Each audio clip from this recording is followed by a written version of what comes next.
There are indeed copious references in the Quran to how the universe came into being, how creation and existence is sustained and maintained in balance, and what will unfold at the end of time.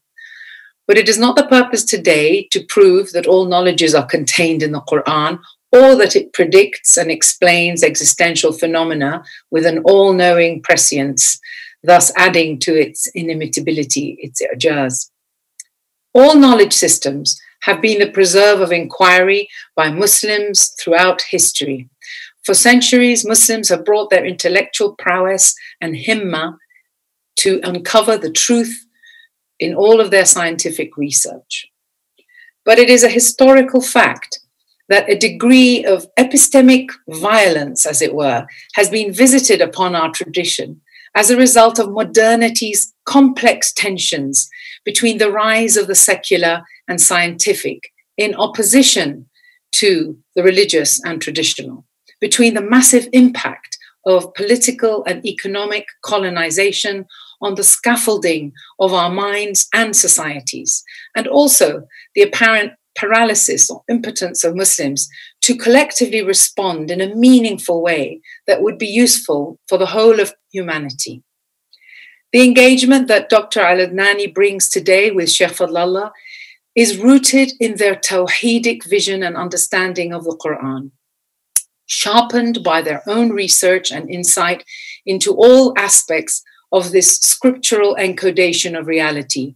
And they offer readings in a light that integrates as multidimensional an approach as possible into creation from the Quran, its evolution of meaning and form. Without further ado, hand over to Dr. Al Adnani. Bismillah.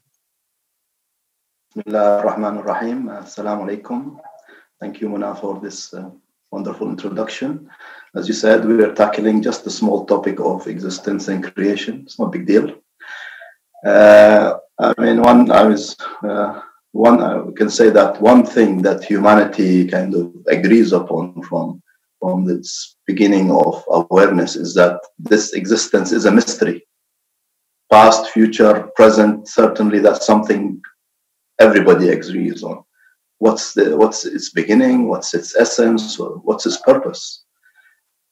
And from early time, what differs really is how they relate to it, how we approach it. In the beginning, it was always seen as something magical, mysterious, mystical. And then we moved on as humanity unfolds into philosophy, and then until we came to our present age of modern science. So each of these are ways to relate to that mystery.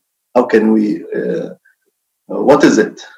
How can we understand it, know it? Is it the senses, the inner senses? How, with all it involves all our being. I mean, from the beginning, people looked up to the heavens, to the skies, and considered it as something, wondrous. And for them, it was a sacred domain. They had this split because their experience of life was difficulty, was birth, death, suffering. So they something intuitive in us always to look beyond. So there is something sacred. There is something beyond me I want to look at. There is a perfect world. But the way they saw it is in the skies and the stars, and considered something that is immutable. Of course, we develop from that more and more, and into this present age of modernity, as you said, it is sometimes said it is the reign of quantity, where somehow the sacred was eclipsed, and there's a greater degree of the rejection of traditional religion, and also of the traditional authorities, as in only certain people are privileged to this knowledge. But in this day and age, no, everything has to. We are in this age as everything has to be universal, accessible. As in, okay, I need to experience this. I cannot take somebody's word for it. I need to experience it for myself. Although this is true, but the way for me, how I read it, is that it is really a new stage of unfolding of human consciousness. Is that we require a different approach, and also that necessitates a different calibration. So although it started with a mechanical, hard, everything has to be observable and subject to reason, but we came after like 400 years of this into a stage where it's coming through science itself. Science is asking, what is consciousness? And consciousness cannot be, bracketed into a simple, what is the human being inwardly? What is this imagination? What is this, all these, and it's like the separation is very much becoming more of an interspace, as you said. Shaykh Fadhlalla mentioned, definitely we have the C's, the 3 C's, and it says this. We are, as we speak right now, we are connected over vast spaces. So already this medium that we're cyberspace, they call it now, is another barzakhi reality, isn't it? That space is eroded, and also this what we're having now is recorded. That means it's on demand for any time or forever. So even the notion of time and space is not the same anymore. So it's this. I think that's why the modernity brings opportunities for a new unfolding. I see all the progress that happened is the unfolding of science. So the indications of science to something that is, as I said, that space itself, you can see, has been just through technology, has been diminished in a way. So what can we read? I mean, each of these topics that we can talk about, there are insights, deep insights that wasn't possible before, and experiential, not just a theory or something a book mentions or somebody in the past has experienced. It can be accessible in the here and now. And I mean, the question is, the Quran mentions to travel in the lands, see for yourself, see for yourself, and nash'at al-ula, the beginning of creation. And also directs us to say, you have to see it with your heart. It says, they have hearts that they discern and perceive with. It's not just a matter of, so it unifies us. It is a call for unification, both the outer and the inner, and to see this as one really mysterious existence, wonderful, enter has that two aspects in it, so that we do not deny our own, experience. And so really it's that, how can we see that the journey of the self or the journey of the universe is both a journey of form and meaning. So yes, maybe back to Shaykh Fadhlalla, as say how we see this unfolding of meaning from the beginning to especially our present time. We have to always relate it to the here and now. That is really where the sacred is, in the now. If we just relate it to the past, and we lose it. We're not in the Habra Rabbaniya, the divine presence. Sheikhna, that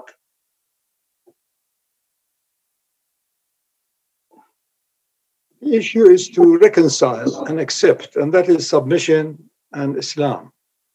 Reconciling between what is perceivable through our inner and outer senses and can be communicated to others, what we can call as rational, intelligible, and so on. This is at the basic level of the evolved animal in us, which we cannot deny.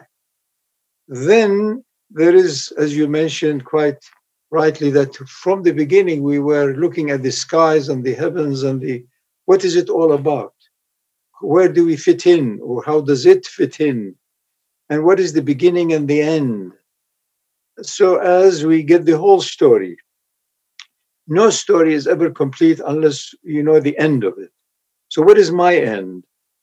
one of the biggest drive in human beings is that destiny. Will it be all right later? I'm willing to sacrifice and give up and so on, but will I be happy, content later on? Or what about when I die? Does God love me? Or if you have a faith or belief, if not, what is it going to happen? Is that the end of it all? Then I have to cram everything right now. And every day becomes more frantic because you know you're going to end and you haven't ticked all the boxes. So, and on and on. Now, the issue is that reconciliation between the evolved animal, me, and the light which gives this animal life. I think that is the main issue. The two levels of the absolute, beyond any limit, beyond space or time, and the so-called me, the evolved animal in me, whose main concern is the self itself, pampering themselves, making it comfortable and easy, and life. Obsession with life. Everything else you give up when it comes to giving up life. Because that is the ultimate, if you like, obsession we all have, because it's boundless. It's not subject to any place or space, and it is our first and last love. That's what it is. Life itself, because it loves and it knows and it acknowledges itself. So we who are touched by it repeat that. So, and that is the Hadrat al-Rabbaniyya. That's the divine presence. And that is why we want to be in the now.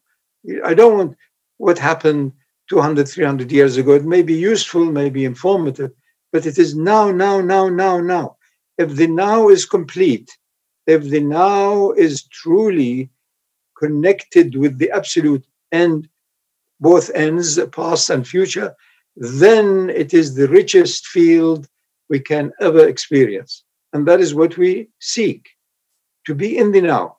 That is why most people seem to go year after year after year, having not attained that intensity of the presence. Part of them is suffering from the past, and the other part, fear of the future. So the presence is missed. They are not there in it fully. But if you are in the now fully, then you are in eternity fully. And then your ruh, which is eternal, is the source of the life and the light and the consciousness in you. So the mystery, as Dr. Adnan said, remains forever, in that through my mind and intellect and reason, I can never come to know that which is the cause of knowledge. So I have to stop everything and then wait until the right mercy, the breeze of Rahmah, shows me that all of it is from the absolute. Then I can be content. And if I am content, then my short life on earth and this journey also becomes more rich, more efficient, more wholesome, less frantic, less accusative, and all of the rest of it. Where, again, everything is in twos. We came physically into this earth through the mother's womb. And the Quran describes it, ظُلُمَاتٌ ثَلَاث, 3 darknesses of the womb, of the placenta, and also of the stomach. And then we are now in the other womb. Also, I am in 3 darknesses. The darkness of the illusion of separation and distance, and then the fantasy and the cover-up of the mind and its fears and its anxieties. And the third one is the outer world that reflects all of that. You can't do this. This is not right. This is what not our previous people did, or the authorities don't accept, on and on and on. So there are 3 major darknesses also in the earthly womb. And all of it is the struggle to get out of it. All what you need is to read it. Once you read it, it's neither out nor in. You just understand this is part of nature. And you accept it. Say, yes, I will be reborn again out of the cumbersome body and all its amazing mysteries of mechanisms and faculties into another zone of consciousness, which is not limited by my body and mind. And that too is not the end, because we know as we were created, as creation occurred, it will return again in the afterlife, before the end of the universe. So here we are prepared. We're being prepared for something far, far greater in immensity and intensity, far more unknown, far more energies than where we are subjected to now, which is matter, material, physics, chemistry, biology, physiology, all of the things that are mentally discernible. So we are here in this intermediate space, being prepared. If you truly allow the flow and you flow with it, then it is experiencing a mini garden and paradise here. You see the perfection behind perfection, within perfection, above perfection, before perfection. But all of it is slightly hazy because it's temporary, because it's in time. This is all in preparation for us to experience eternal joy, not subject to space or time. وَلِمَنْ خَافَ مَقَامَ رَبِّهِ جَنَّتَانِ. One Jannah is that which is temporary, which we yearn for, to have a beautiful garden, beautiful relationships, quality life, food, etc., etc. And the other one is perfection itself, the source of perfection that here we only see an aspect of it, an outer manifestation of it, in preparation for it. So it's double, double, double. And once we yield to that and read it and read it and read it, you find that actually the so-called you is the actual parchment upon which the writing had taken place. The qalam is divine, Allah's qalam. The writing is done by kun fayakun. But you and I now have to go through it, chapter by chapter, until you know that all of it is by one author. Now, the biggest challenge we have as human beings is that every now and then you and I are given a very brief, if you like, exercise to be the author, to do something. It's miraculous. So you are playing being a little God. I can shift this, move this, say this, turn this, whatever, burn or help the plant or the animal. So you are now here as a steward on this earth by proxy, Khalifa. Allah is never absent. Allah is the only presence. But Allah has allowed you and I in order to dip into that field, the immense field of divinehood. And for that, we have to be more vigilant, more aware, so as we don't have regrets, fears, anxieties, and all of the other things comes with lack of presence. In other words, accountability before you open your mouth. And that is why the tongue is locked between double, the chin and the lips, so as you don't just jabber away. Whose permission do you have to say what you have done? Whose permission do you have to do what you are doing? Otherwise, there will be a lot of guilt, blame, claim, and regrets. And we are programmed not wanting these, because the soul, the spirit in me, has none of these.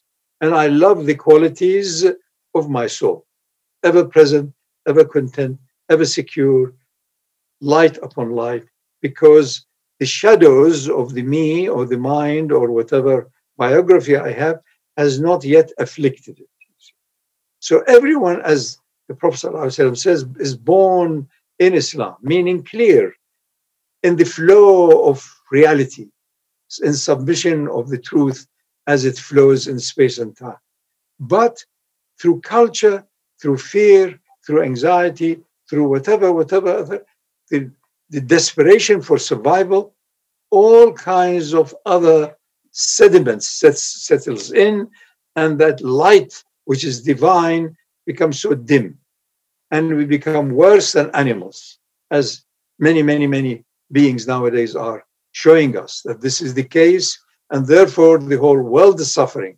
Therefore, at every level you look at the political, economical, human relationship, all of it is increasing in complexities of deception and lies.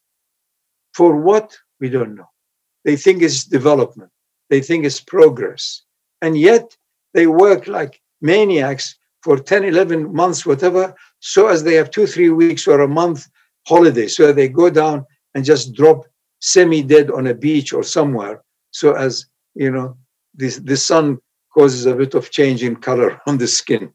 It's crazy. And even now they can't do that. So the whole thing is reaching a point of beyond ridiculousness because of lack of honesty, because lack of awareness that the air goes in may not come out. Are you ready any minute to die cheerfully with no regrets, no fear? If you're not, then what authority do you have to live on? Where did you get that from? So the issue of creation is physical, material, visible, and it is a small bit of the infinite breadth, length of the unknown. So we have to acknowledge the known, live by it, have science, technology, whatever, for us to grow up a bit more in order to have a bit more of what is knowable. But equally, we must accept limitations, because sometimes what we consider to be ease and convenience now could be an irreversible process of misery and regrets later on. Genetic engineering was considered 10, 15, 20 years ago as being the possible solution for every human ailment. Thankfully, by human interference and the rise of a bit of ethics and so on, it began to be curbed, because we were truly playing God. I can remake you any way and so on. What color now you want for your hair or your eye, whatever, we can replace any of your organs. This is crazy. This process has been going on for billions of years. You and I cannot alter the course of nature just like that. Now, also, the reverse of that is the fear of genetic modification of plants and so on. From day one, when settlement occurred 12, 15,000 years ago, genetic engineering came on because we wanted better plants. We didn't want a tiny little tomato which was bitter. We wanted a larger, so selection was there with every farmer. But it can become now a point where we don't know the outcome. We don't know really the natural ingredients and their effect upon other aspects of health. We can't measure the absorbable, if you like, vitamins and minerals very easily. It's a very cumbersome, tedious process. So we have to be cautious. There is constant evolution and rise in consciousness, but we can't ourselves engineer major jumps without the possible hazards of regrets. Same thing what we are experiencing right now. Anything that is alive is part of this amazing flow of nature. 50, 60 years ago, we had not interfered so much in wilderness and with wildlife and with, going into areas where were not possible for human beings. But through appropriate dress, appropriate adventure, appropriate gas bottles and air, we have gone now to the bottom of the oceans, higher up, every forest. And as a result, we have unleashed so many new living entities, which we now detest as killer viruses. They are alive.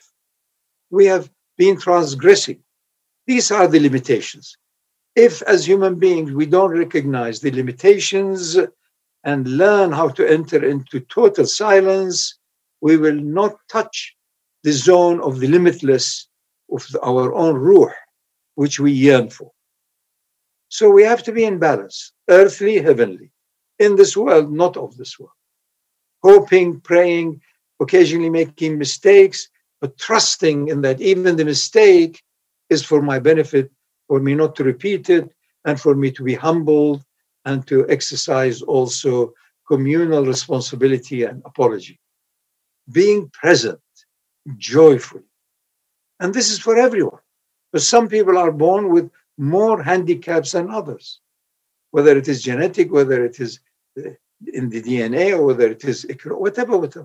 But so nobody is born, if you like, with 100% clear and ease of the soul to lead. There's always a tarnish. There's always an anchor which is dug in the mud of the earth. So we have to be tolerant, accepting, and realizing the potential with everyone is the same. And then knowing also next creation will be the same. All of us will be coasting along according to the extent of the clarity we lived as souls. If not, then we have to go through the ramifications of purification and other things. So we are here, work in progress. To surrender to it, accept it, yield to it, help it along, we'll be helping evolution. If not, we will suffer from devolution. That's it. Very simple. Creation is to know the Creator. You know the Creator through creation and going beyond it.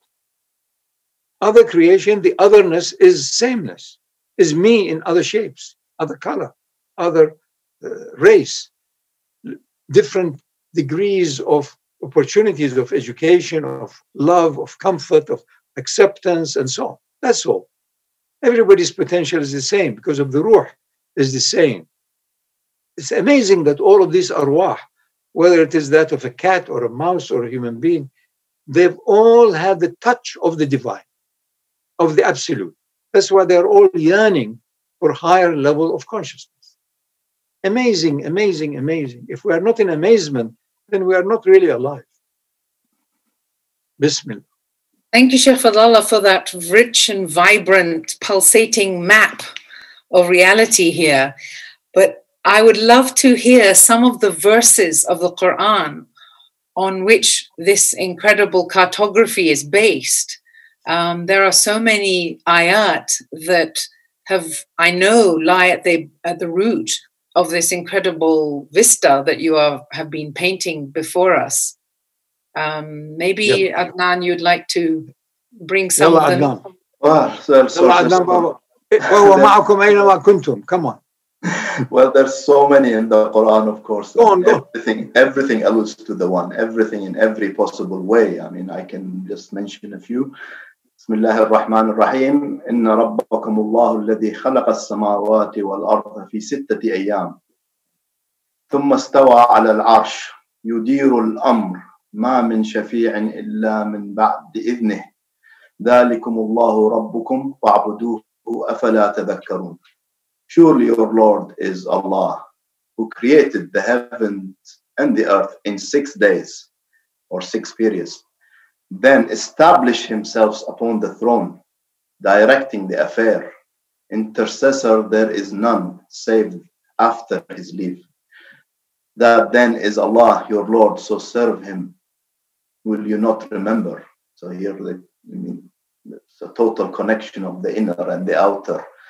And another one, وَتِلْكَ الْأَمْثَالُ نَضْرِبُهَا لِلنَّاسِ وَمَا يَعْقِلُهَا إِلَّا الْعَالِمُونَ. He says, and these similitudes or parables we set forth for people, but none understand them save those who know. So I hear that all of creation is a parable to the one, but really only the one who discern them, who have real understanding. أفلم يسيروا في الأرض فتكون لهم قلوب يعقلون بها أو آذان يسمعون بها فإنها لا تعمى الأبصار ولكن تعمى القلوب التي في الصدور. What, have they not journeyed in the land so that they have hearts to understand with or ears to hear with? It is not the eyes that are blind, but blinds are the hearts within the breasts. So here really where connects the outer and the inner. Where is consciousness? Where is the heart? So all perception is done at the goal to discern the one.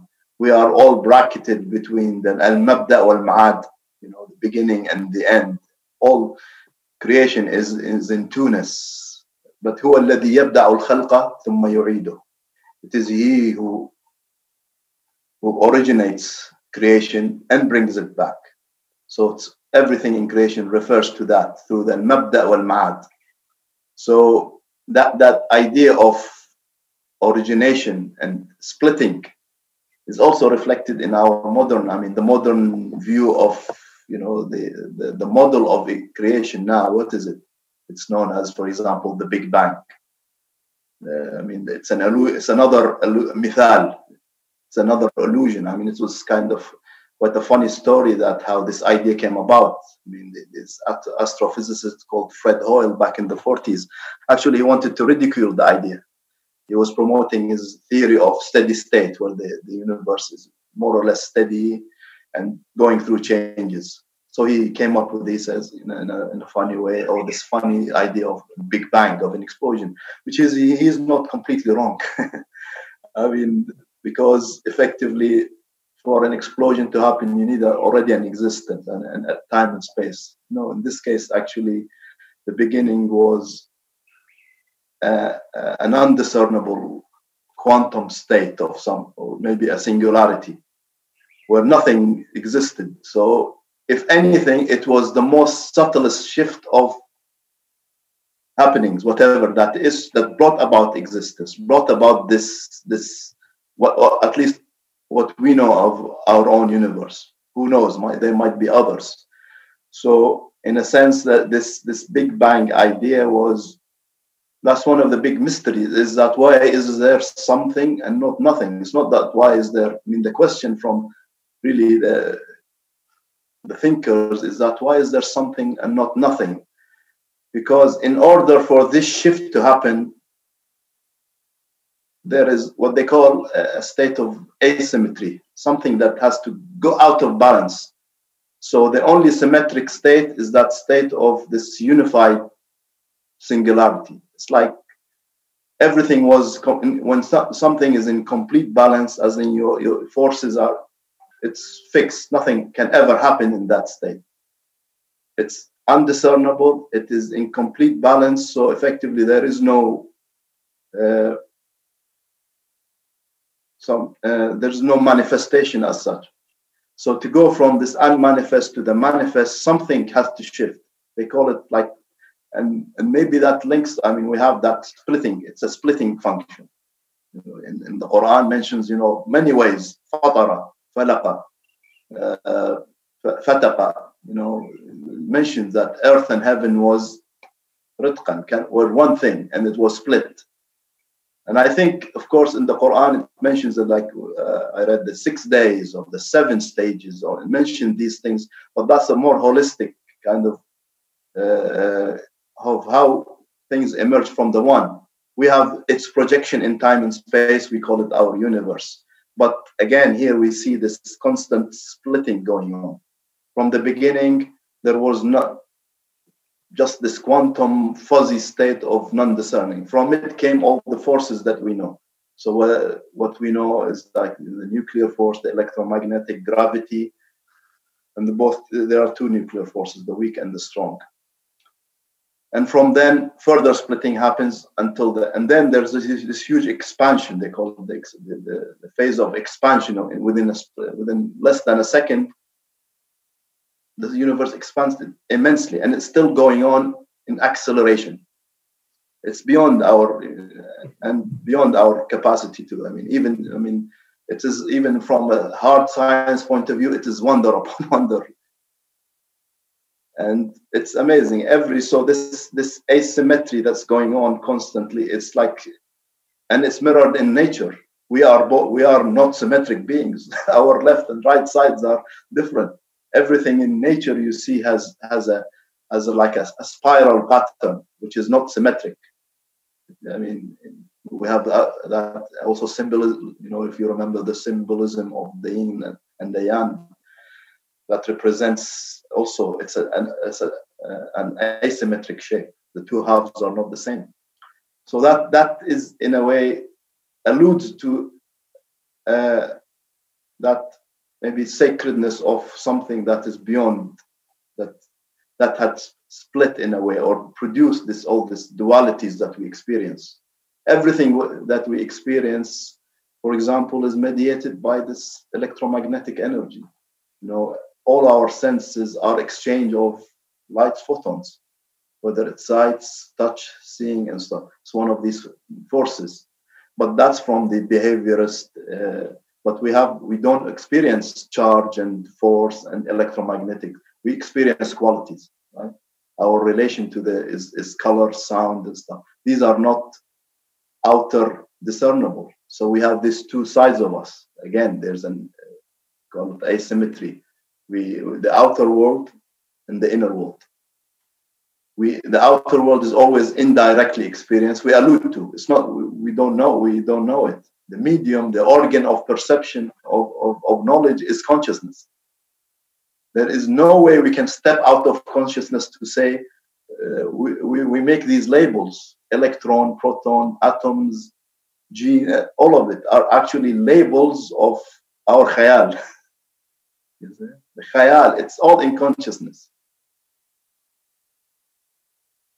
It is, and here that's what I said, is that we are getting to a stage where the science and spirituality comes together. For myself, I say it's consciousness because it's the most intimate part of it, and it's where I relate the inner and the outer, where everything is unified there. So it is in a sense in the microcosm of the self. Consciousness is the unifying agent.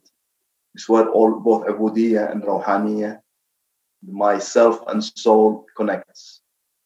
And we have this, even the ideas that's amazing from the Quran, the barzakh, that everything connects. So different domains always connect through a barzakhi reality. That is very much evident in nature. We know that now. Every layer of these stages in nature goes through like a barzakhi reality. And if we look at it, for example, it's very clear in the quantum world, the quantum reality and the classical physical reality. They are completely two different laws that you cannot relate to yet.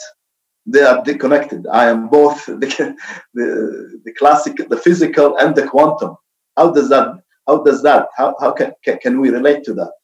I think we do. And I think Shaykhna once, I think we asked him about it, and it says, we go through the experiences of, waking, dreaming, and dreamless. These are separate domains that have a barzakh in between them. Yet we go through them daily, but they do not overcome each other. Barzakhum la yabghiyan. So in a sense, our quality experience of inner experience tells us also how the universe also operates. So in a sense, إنما الكون معان قائمات بالصور. The universe is actually meanings and qualities that are manifested as forms. So we have the whole universe within us,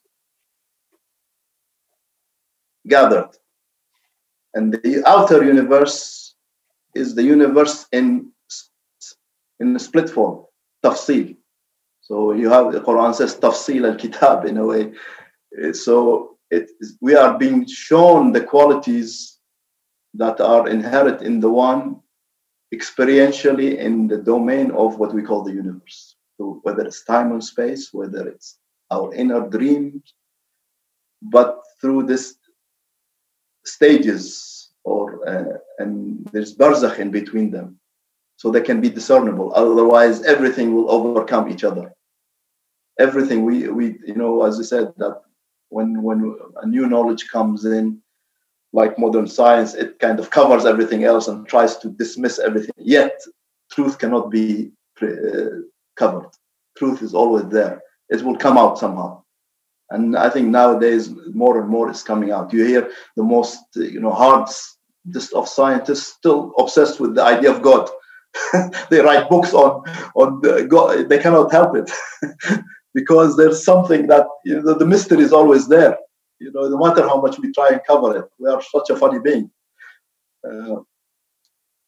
So yes, maybe Shaykh Nabi mentioned. The idea of the Quran clearly mentions 6 and days and 7, and how can we another way of relating to that? It has to be within ourselves. As you said quite rightly, we must bear in mind the two zones. Anything in existence that appears is one of two. وَخَلَقْنَا مِنْ كُلِّ شَيْءٍ زَوْجَيْنِ. As I also mentioned earlier, there are two wombs. One is the mother physical womb, and the other one is the earthly womb of the darkness that is necessary for our survival through our mind and memory and biography. So, two. There are these two zones. One is the infinite, boundless. You can call it also the metaphysical zone or the quantum field zone, any other name you like to give it, meaning it is not subject to space and time and the laws, basic laws of physics, chemistry, mathematics, and all of the others. And creation is from that infinite zone appearing, discerning, connecting within the webs of visible, discernible, discussable, modelable. You can make mathematical models, physical models, and so on out of it. These two zones have to be recognized at all times are within the human soul, within the human creation. That is why it is complex. I cannot deny that I have a primary function of preserving life in me that precedes every other consideration. The obsession with life in me and you and everyone else and the mouse is number one. Everything else is dropped, and preserving life becomes the most necessary because it is the most treasure of all is life itself. And the only way I know life is my own experience of it through consciousness. So I have no option other than be obsessed in adoration and worship of life. Or the life giver, you call him God or whoever. But it is through life that I am completely absorbed, obsessed by the oneness. And life in me is the same as life in everybody else. If I don't respect other people's lives, then I also don't realize this mysterious, incredible generosity of life is the ultimate net that holds the entire universe together. It is God's power who permeates all within the visible, the seen, and the invisible and the unseen. And the visible and the seen had emerged from the unseen and returning back to it. So we are in a cycle. Once I realize that I am here, work in progress, and on a short journey, then worldly events or losses or sadness or so on will not overcome me. I say, yes, I like connection, and this connection was severed, and therefore I am sad because I like connection. But you are still connected with life, so behave yourself. That's more important. Fine. Thank you. I will get back.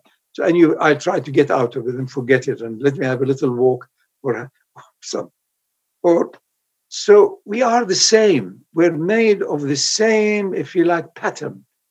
Having to cope and put up with the material, physical, discernible. I want good health because I want to anytime be able to switch off and lose myself. If I am ill and in pain, pain constantly takes over to remind me of preserving life. Without pain, we will not survive long in this world. So it reminds me that, no, take care of this. You have injured your thing. Your finger is about to fall off or whatever. So everything is qadarnahu taqdeera. It's in perfect measure in order for me to go beyond measure in my assessment of Allah or God or the power of life itself. So I have to start with measure, accountability, what time of the day, where is it, what culture is it, do they understand this language, what.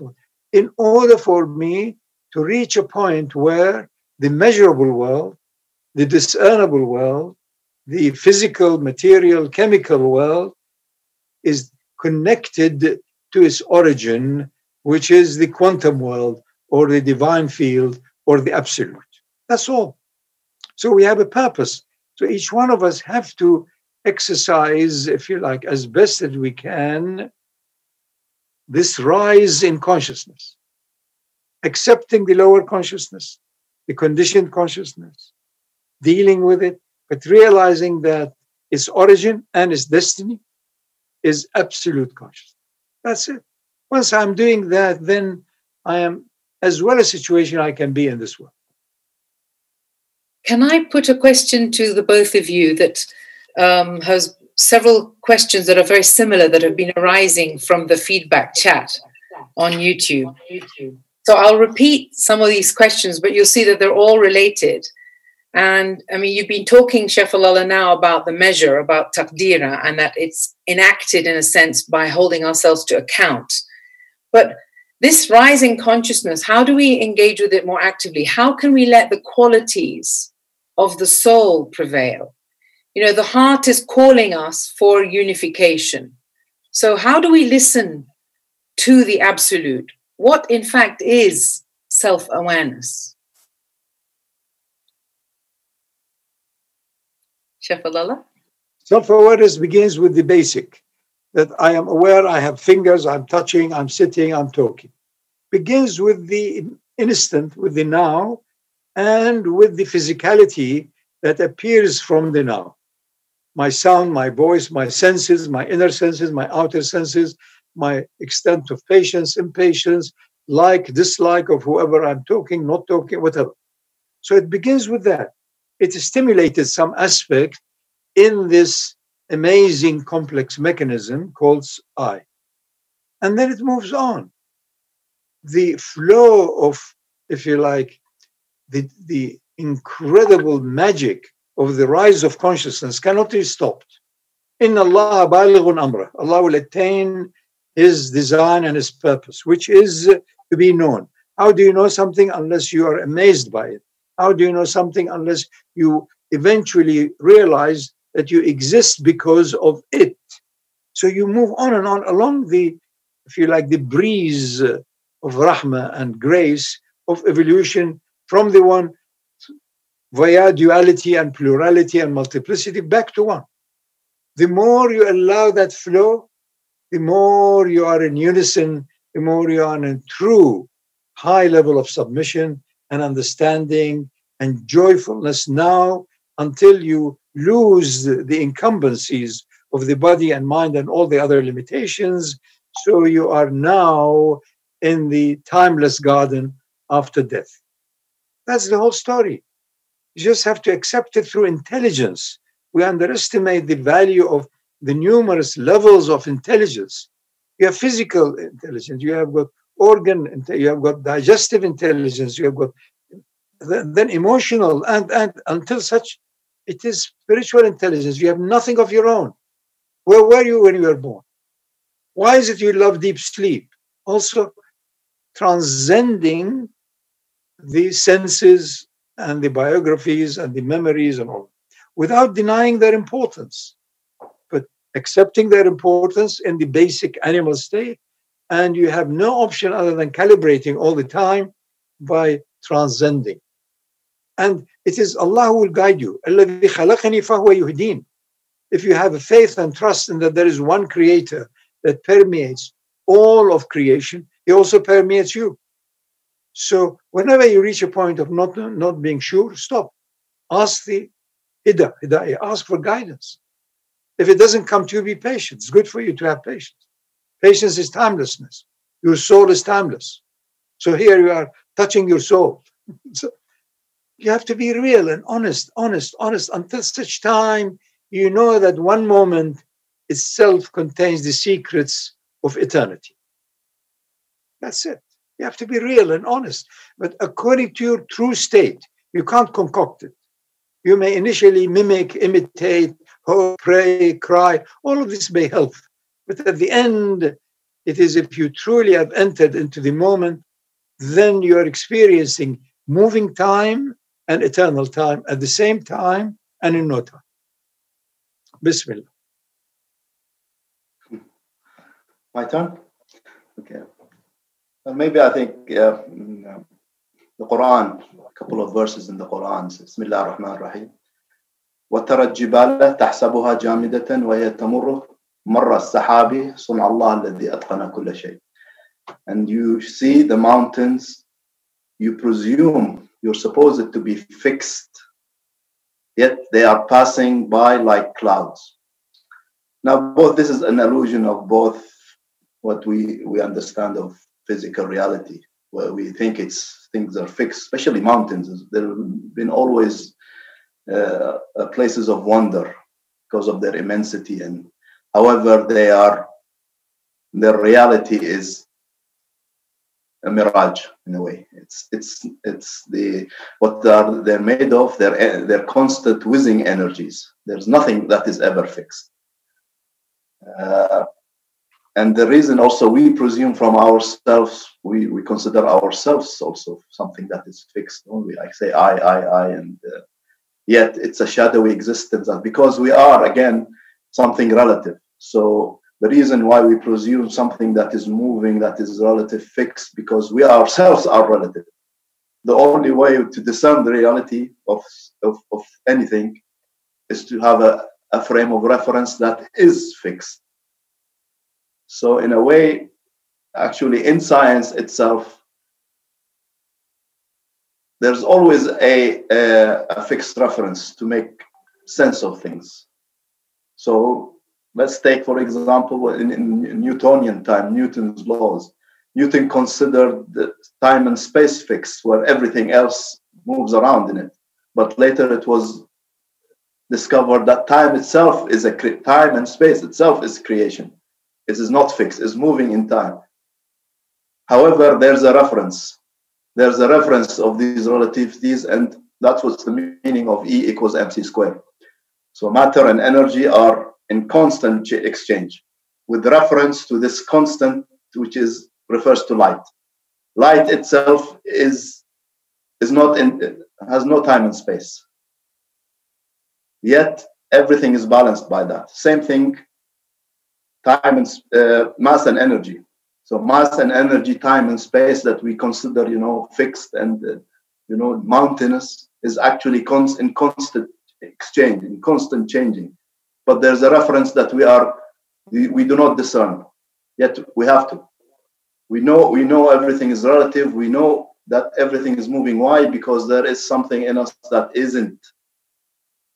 doesn't belong to time and space. It is the real discerning factor, which is the knower, the real knower, the soul or the spirit.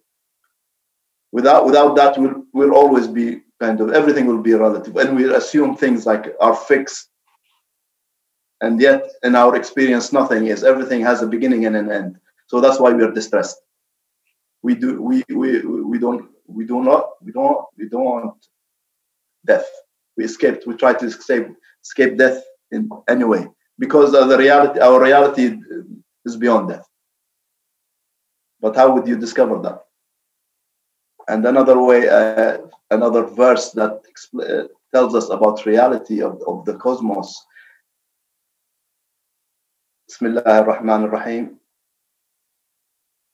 ألم تر إلى ربك كيف مد الظل ولو شاء لجعله ساكنا ثم جعلنا الشمس عليه دليلا.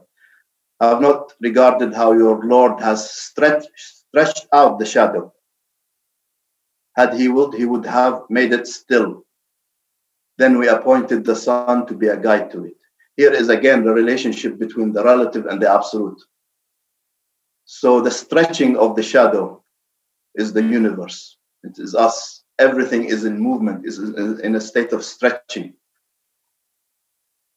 Yet we can only know that if you refer to he mentions the sun as an indication. The sun is the source of light, is that invariance source that you can discern the shadows. The sun is the soul that discerns the shadowy self, which is relative, constantly moving. So in this is amazing kind of mithals, signs that the Quran uses these to take us beyond ourselves. Otherwise, why does it mention that? Because it tells us everything in existence is an indication. The sun, the soul, the world, the self. Everything mirrors each other in one unified, holistic way. Such an amazing. And if we cannot relate to this, then we remain lost in this shadowy world, which is fear, death, and all that. But if you do not relate to we don't have that reference to the ever living, then how can there be peace and tranquility? Salamun qawlan min Rabbir Rahim. Salamun, peace, said from the most compassionate Lord.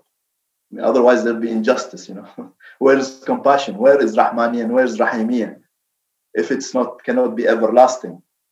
You know, we look at this small window of our lives and we think it's everything, and it is the mountain. And in the story of Musa, he says, you know, as long as you are a mountain, you'll be you cannot see that the real truth, the light. So when you are exposed to that light of the soul, the mountain of self crumbles. So this amazing, you know, reality of absolute relative is here in front. I mean, it comes to us through this revelation, and it's experienced through us. It's not just some speech. It is us, our experience of self and soul in this amazing dynamic. SubhanAllah. How can we do anything if we're crumbled? SubhanAllah.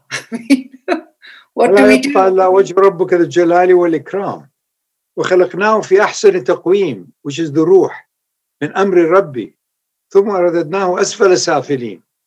Then we come down to the lowest of the lowest. So أحسن تقويم is your ruh. إن الإنسان على نفسه بصيرة. How? Through the ruh. The ruh knows, sees.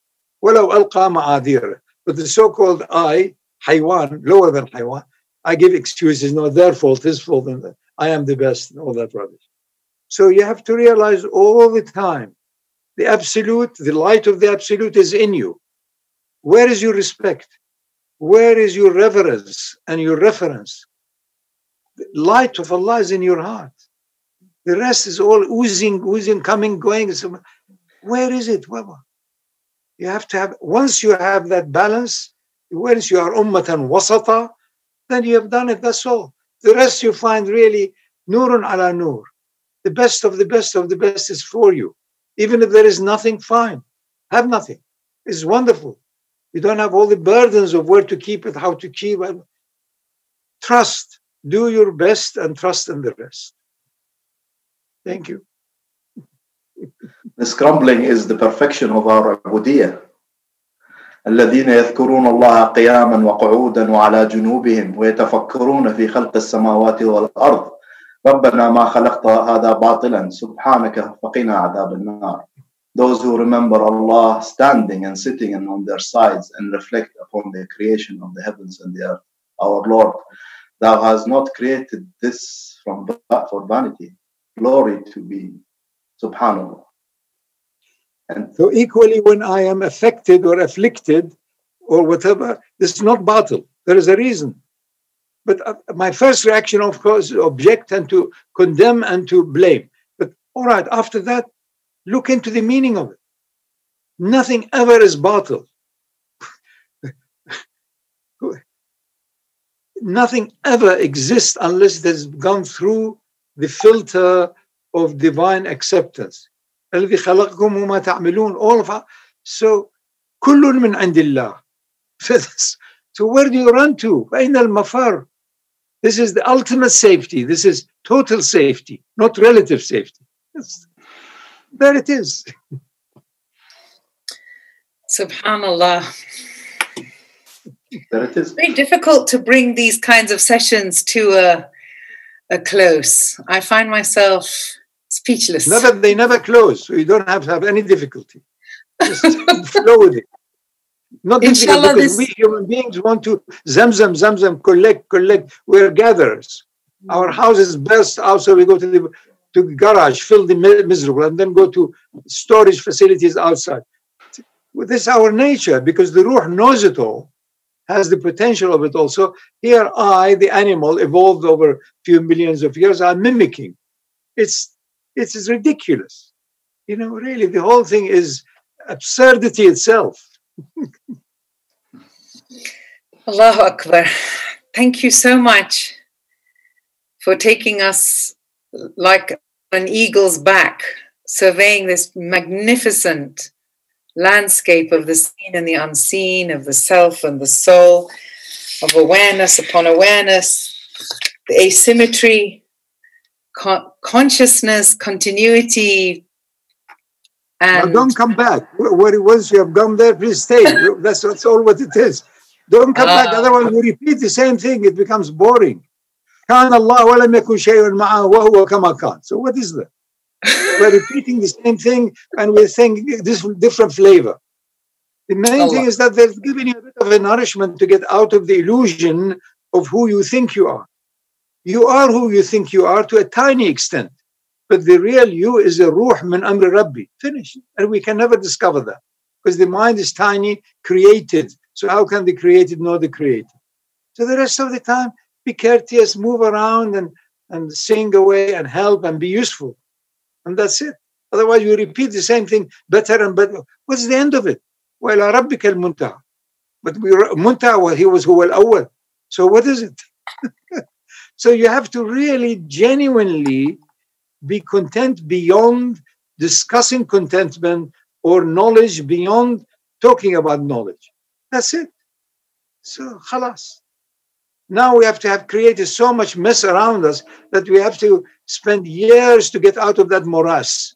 Whether it is knowledge, whether it is science, whether it's technology, whether it is homes, whether it is culture, it's endless. That's why we are suffocating, and we made the earth suffocate also.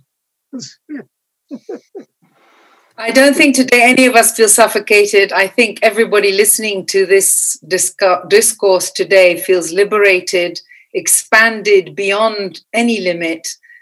And all I can say is thank you to both of you. Salam, salam, salam. And qawlan Rabbun Rahim. Thank you, thank you, thank you, thank you, thank you. Thank you, I thank you. Bismillah. All because of you. Bismillah.